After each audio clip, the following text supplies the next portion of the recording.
अस्सलामुअलैकुम everyone, welcome to my channel, welcome to another vlog. I hope आप सब ठीक होंगे। हम लोग भी अल्हम्दुलिल्लाह ठीक हैं। दिन का आगाज़ हो गया है, बच्चों को स्कूल से छुट्टियां हो गई हैं। मेरे साथ शेयर कीजिएगा किन किन लोगों को छुट्टियां हो गई हैं और किन को नहीं हुई। खैर, आज दिल किया कि बाहर जाते हैं, हलवा पूड़ी का नाश्ता करते हैं, क्योंकि मैं बोर हो गई हूँ अंडे खा खा के। ऑल दो अंडे जो हैं वो ज़रूरी भी हैं सेहत के लिए, लेकिन कभी कभी इंसान फेड अप हो जाता है। तो मैंने सोचा कि चले आज हम लोग जाते हैं बाहर, थोड़ा घर से भी निकलें और घर की रूटीन से भी निकलें, और हम जाते हैं और कोई अच्छा सा ब्रेकफास्ट करके आते हैं।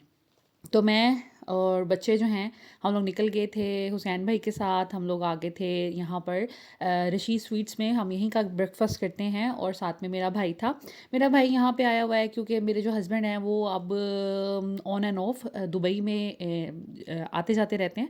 तो इस वजह से ना फिर मैंने भाई को यहाँ पे बुला लिया। वो भी फ्री था, तो मैंने सोचा कि चले एक साथ सा बन जाता है और सिक्योरिटी सी फील होती है। तो बस यहाँ पर हम लोग आए थे ब्रेकफास्ट करने के लिए। इनका ब्रेकफास्ट अच्छा होता है, कभी कभी इनके चने बुरे होते हैं, अदरवाइज़ इनका हलवा मुझे पसंद है।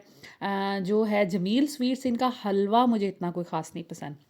मेरे बच्चों को सबको ही हलवा पूड़ी काफ़ी पसंद है। जैसे ज़ावियार को हलवा और पूड़ी, ज़ैनब को हलवा और पूड़ी, इज़ा और जो फ़ातिमा है वो चने और पूड़ी शौक़ से खाते हैं। तो बस यहाँ पर मैं ब्रेकफास्ट कर रही थी, इनको भी साथ साथ खिला रही थी। और मुझे अपने बच्चों को ना अपने हाथ से खाना खिलाना बहुत अच्छा लगता है। इवन ज़ैनब फ़ातिमा को भी मेरी कोशिश होती है मैं खिलाऊँ, क्योंकि जब मैं खाना इनको खिलाती हूँ ना, तो ये ज़्यादा खाना खा लेती हैं। तो बस इस वजह से फिर मुझे कोशिश होती है कि मैं खिलाऊँ। उसके बाद हम लोग अंदर आ गए थे, जो रशीद स्वीट्स का बेकरी का डिपार्टमेंट है या सेक्शन है वहाँ पर। क्योंकि यहाँ पर ना जब भी हम कभी बाहर नाश्ता करने जाते हैं ना, स्पेशली जमील स्वीट्स हो गए या रशीद या फ्रेस्को, तो मेरे बच्चों को होता है हमने मिठाई भी लेनी है। मेरे बच्चों को मिठाई बहुत पसंद है, मुझे भी पसंद है, लेकिन मैं फिर बस हर वक्त तो नहीं ना इंसान खा सकता। तो यहाँ पर मैं ले आई थी, मैंने कहा चले इनको आज ना, बाबा भी इनके यहाँ पे नहीं है, तो चले इनको आज थोड़ी सी ट्रीट दे दी जाए। इनको इनकी पसंद की मिठाई दिलवा दी जाए। तो मैंने बहुत थोड़ी ली, लाइक 250 ग्राम्स, सबकी पसंद की एक एक दो दो चीज़ें मैंने ले ली थी। तो बस यहाँ से हम लोग फ़ारिग होके फिर जाएंगे घर वापस। अल्लाह का शुक्र है कि बच्चे जो हैं अभी तक ठीक जा रहे हैं। ईज़ा और ज़ावियार जो हैं वो थोड़े बीमार हुए थे, लेकिन अल्लाह का शुक्र है घर में ट्रीटमेंट करने से, कहवे देने से, नेबुलाइज करने से, मेडिकेशन करने से अल्हम्दुलिल्लाह ठीक हो गए हैं। थोड़ा थोड़ा रह गया है अभी, वो जो साइड इफ़ेक्ट्स होते हैं बीमारी के, जैसे थोड़ी बहुत खांसी, वो थोड़ा टाइम लेती है और इस तरह की चीज़ें, लेकिन इंशाल्लाह ताला वो भी ठीक हो जाएंगे। लेकिन आज मुझे आना था फ़ातिमा को लेकर डेंटिस्ट के पास। फ़ातिमा के ना एक दाढ़ है जिसकी जो खोखली सी हो गई थी अंदर से, और पहले एक दफ़ा फिलिंग करवाई, अब वो फिलिंग जिसे कहते हैं डिज़ोल्व हो गई थी। तो अभी दोबारा मुझे फिलिंग करवानी थी। तो घर के करीब ही ये एक डेंटिस्ट हैं। मैं फ़र्स्ट टाइम यहाँ पे आई हूँ, मुझे इनका जो था क्लिनिक बहुत अच्छा लगा था। मैंने सोचा आपके साथ भी शेयर करती हूँ। बड़ा एस्थेटिकली उन्होंने ना डिज़ाइन किया हुआ था। तो हम लोग फिर यहाँ पर आ गए, इसकी फ़िलिंग वगैरह करवाऊँगी। चार्जेस भी इन्होंने मुनासिब लिए, 5000 लिए थे इन्होंने चार्जेस। तो फ़ातिमा को ना काफ़ी दर्द था दांत में काफ़ी दिनों से, तो ये मुझे बार बार कह रही थी और मेरा टाइम ही नहीं लग रहा था। अभी खैर मैंने सोचा कि फ़र्स्ट जो है ना मेरी प्रायोरिटी यही होनी चाहिए, मैं इसकी फ़िलिंग तो एटलीस्ट करवाऊँ। यहाँ पर हम आ गए थे, अभी हमें वेट था, लाइक डॉक्टर अभी पहुँची नहीं थी, तो हम लोग टाइमली वैसे तो आ गए थे। तो फिर मैंने थोड़ा यहाँ पर वेट किया। बड़ा अच्छा नीट एंड क्लीन इनका इन्वायरमेंट था, मुझे बहुत अच्छा लगा। और मैंने सोचा कि आइंदा बच्चों का कोई भी इशू होगा या इवन अपना भी दांतों का कोई भी, ये घर के करीब भी है, बाय वॉक आ सकते हैं। मैं बाय वॉक ही आई थी फातिमा को लेकर। तो हम लोगों ने यहाँ से ट्रीटमेंट जो था इसका करवा लिया था। घर पहुँची तो घर की सब साफ़ सफाई सारी हो गई थी, सारे रूम चमक रहे थे, हर चीज़ प्रॉपर प्लेस पे थी, क्योंकि मैं छोड़ के गई थी। और नाश्ते के बाद हम लोग फिर उधर चले गए थे, और फिर हुसैन भाई ने तब तक सारी जो सफाई वगैरह है वो घर को चमका दिया था, नीट एंड क्लीन कर दिया था। और मेरी जो नाश्ते के बाद जो दूसरा फोकस होता है ना, वो होता है कि अब लंच के लिए कुछ बना लिया जाए टाइमली। जिस दिन मैं लेट हो जाऊँ ना, उस दिन फिर सब भूख भूख करना शुरू हो जाते हैं। फिर मुझे बड़ी उलझन होती है कि यार मैंने टाइम पे क्यों नहीं बनाया। वैसे ऐसे बहुत कम होता है, वो भी मैं किसी काम में फंसी हूँ तो फिर मैं ऐसे करती हूँ। अदरवाइज़ मेरी प्रायोरिटी यही होती है कि सुबह उठते ही नाश्ता किया है, सारे काम अपनी रूटीन में हो रहे होते हैं, लॉन्ड्री कर लूँ या फिर मैं खाने के लिए कुछ ऊपर चढ़ा दूँ। तो आज मैंने बनाना था, मेरा दिल था शलजम और गोश्त बनाने का। अच्छा, मुझे किसी एक मेरी व्यूअर ने कहा कि आप ना मटन एंड बीफ भी खाया करें, तो डियर हम खाते हैं। मेरे हस्बैंड यहाँ पे नहीं है, दैट्स वाई मैं आजकल सॉरी मटन नहीं बना रही, क्योंकि मैं अपने लिए क्या अकेली के लिए बनाऊँ। तो बच्चे जो हैं शौक़ से चिकन खाते हैं, मटन नहीं खाते।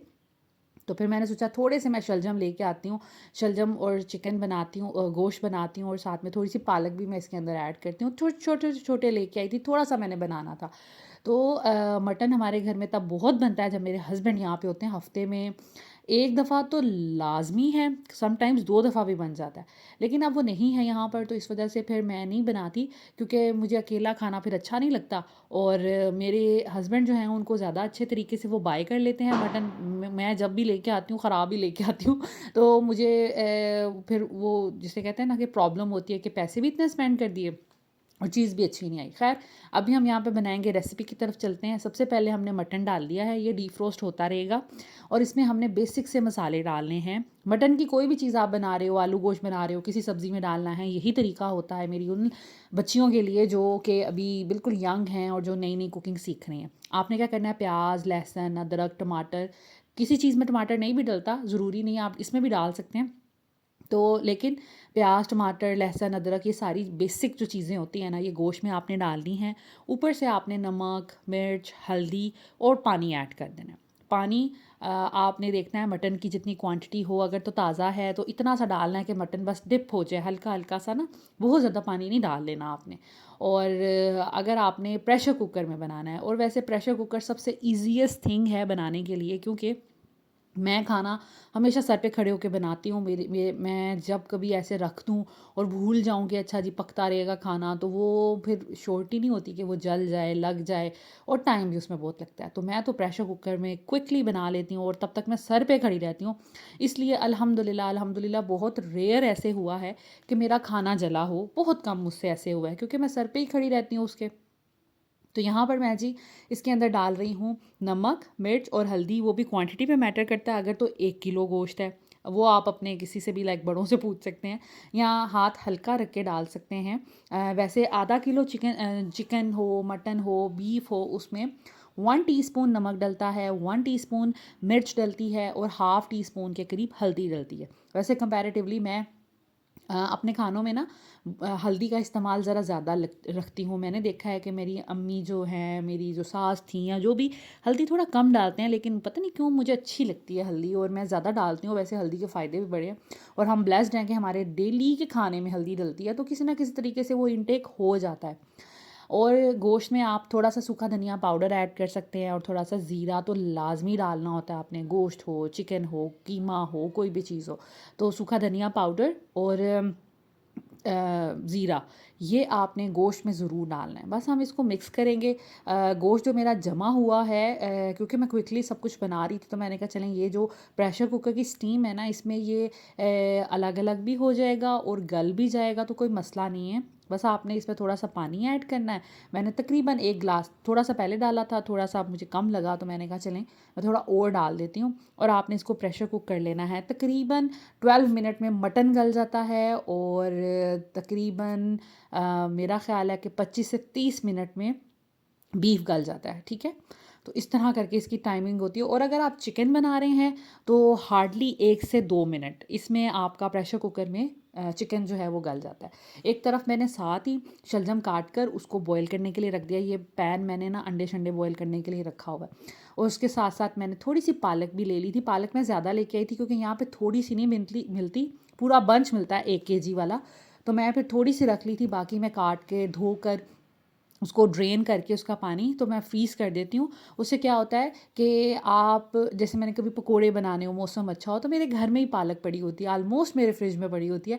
तो मैं पालक काटनी भी नहीं पड़ती, उसको बैग में से निकालती हूँ, आलू और प्याज काटे और पकोड़े बना लिए। इसी तरह अगर मैंने किसी दिन पालक बनानी है, क्योंकि हम इतनी छोटी फैमिली हैं और पालक अभी मेरे बच्चों का टेस्ट डेवलप नहीं हुआ, तो मैं, मेरे हस्बैंड या हुसैन भाई ने खानी होती है।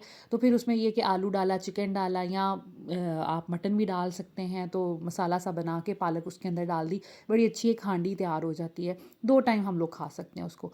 तो इस तरह करके ना वो मेरे काम आ जाती है। शलजम मैं बॉयल करके बनाती हूँ, कुछ लोग बॉयल करके ऐसे नहीं बनाते, वो डायरेक्ट ही गोश्त में डाल के तो उसको पकने के लिए रख देते हैं। लेकिन मैं, हमारे घर में ऐसे बनता था दैट्स वाई मैं भी ऐसे बना रही हूँ।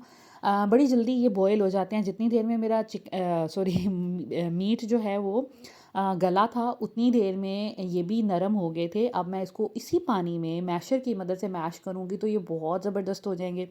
कुछ लोग खड़े खड़े रहने देते हैं शलजम, वो पसंद नहीं करते कि उनको इस तरह मैश किया जाए। लेकिन वही बात है कि फ़ैमिली टू फैमिली चीज़ें वेरी करती हैं, टेस्ट वेरी करते हैं। इस वजह से मेरी फैमिली में मेरी बेसिकली ताई अम्मा ये बनाया करती थी, और मैं जब भी ताई अम्मा बनाती थी ना, मैं उनसे सालन मांगने जाया करती थी कि ताई अम्मा मुझे दे दें आप शलजम, और वो गोश्त में बनाती थी तो मुझे बहुत अच्छा लगता था। तो इस वजह से ना मेरी अम्मी कम बनाया करती थी, तो मुझे ताई अम्मा के हाथ के ना शलजम बहुत पसंद होते थे। तो और वो बनाती भी अच्छी थी। तो खैर यहाँ पर मैं वो इसी तरीके से बनाती थी, और हम इसमें चीनी भी डालते हैं, कुछ लोग चीनी नहीं डालते। एनीवेज़ यहाँ पर जी मैंने जो मेरा मीट था उसको उसमें ऑयल डाला, पानी ड्राई हो चुका था, गल चुका था। जैसे ही मैंने 12 मिनट के बाद इसको रिमूव किया इसका लिड, उसके बाद जी यहाँ पर मैंने उसमें ऑयल डाला, उसकी भुनाई की। भुनाई अच्छे से कर लेनी है आपने, ताकि मसाला जो है ना यकजां हो जाए, कोई प्याज कोई टमाटर आपके दिखने नहीं चाहिए। उसके बाद मैंने इसमें डाला है जी शलजम जो बॉयल थे, और पालक मैंने डाल दी थी। पालक को बहुत ज़्यादा पकाना नहीं होता, कुछ लोग तो इतना पालक को पकाते हैं, फ्राई करते हैं, लेकिन यकीन करें कि पालक को इतना पकाना नहीं होता। आपको पता है कि दूसरी कंट्रीज़ में एक छोटे साइज़ की पालक मिलती है, जिसको आई गेस उसको क्या कहते हैं, आई डोंट नो, मेरा नाम स्किप हो गया माइंड से, लेकिन लोग उसको सैंडविचेस में कच्ची खाते हैं, जैसे हम सलाद के पत्ते खाते हैं। तो इसी तरह ये जो पत्ते होते हैं साग के, पालक के, इनको बहुत ज़्यादा कुक ना किया करें, इसकी जो ग़िज़ाइयत होती है ना वो ख़त्म हो जाती है, मर जाती है। तो बस आपने हल्का सा इसको करना होता है। मैं जब पालक बनाती हूँ तो उसको बॉयल भी अगर दूँ तो मैं सिर्फ 2 से 3 बॉयल देती हूँ। उसका कलर भी बड़ा खूबसूरत रहता है और बड़े अच्छे बनते हैं। ख़ैर मैंने डालकर इसमें चीनी, गरम मसाला डाल दिया था, और इसको मैंने पकने दिया था तकरीबन 15 से 20 मिनट के लिए या आधे घंटे के लिए, और हमारे बड़े ज़बरदस्त से शलजम जो हैं वो तैयार हो गए थे, बहुत मज़े के बने थे। इस रेसिपी से ज़रूर ट्राई करके देखिएगा, आपको अच्छे लगेंगे। कभी कभी दूसरी रेसिपीज़ भी ट्राई कर लेनी चाहिए अपने अपने फैमिली से हटकर, तो जैसे आप खाते हैं उसके अलावा, तो इंशाल्लाह ताला आपको अच्छी लगेगी ये रेसिपी, और टेस्ट भी इंसान का थोड़ा ना चेंज हो जाता है। उसके बाद खैर मैं बच्चों को यहाँ पे लेके आई थी सेव मार्ट में। आजकल मैंने ना बच्चों के किए हुए हैं स्नैक्स बंद, तो मैं इनको कभी कभी, जैसे मैं कभी बाहर जाऊँ तो कोई चिप्स ले दी, कोई जूस ले दिया, या कोई कैंडी ले दी, इस तरह मैं करती हूँ। क्योंकि फिर अगर घर में स्नैक्स होना, बच्चे खाना नहीं खाते, तो मैंने इनके नगेट्स और शॉर्ट्स और ये जो स्नैक्स हैं ये बंद किए हुए हैं। आज मैं इनको फिर स्पेशली ले आई थी, मैंने कहा चलें सेव मार्ट चलते हैं, और अपनी पसंद से आप लोग कुछ एक दो स्नैक्स ले लें। इनको मैं बता देती हूँ, और इनको सुपरवाइज़ भी करती हूँ कि कोई महंगी चीज़ नहीं लेनी, क्योंकि बच्चे तो अट्रैक्ट होते हैं महंगी चीज़ों से। So this is it. आज का व्लॉग बस यहीं तक का था। इंशाल्लाह ताला कल किसी अच्छे से व्लॉग के साथ आपके साथ मिलूंगी। Thank you so much for watching. Take care. अल्लाह हाफिज़।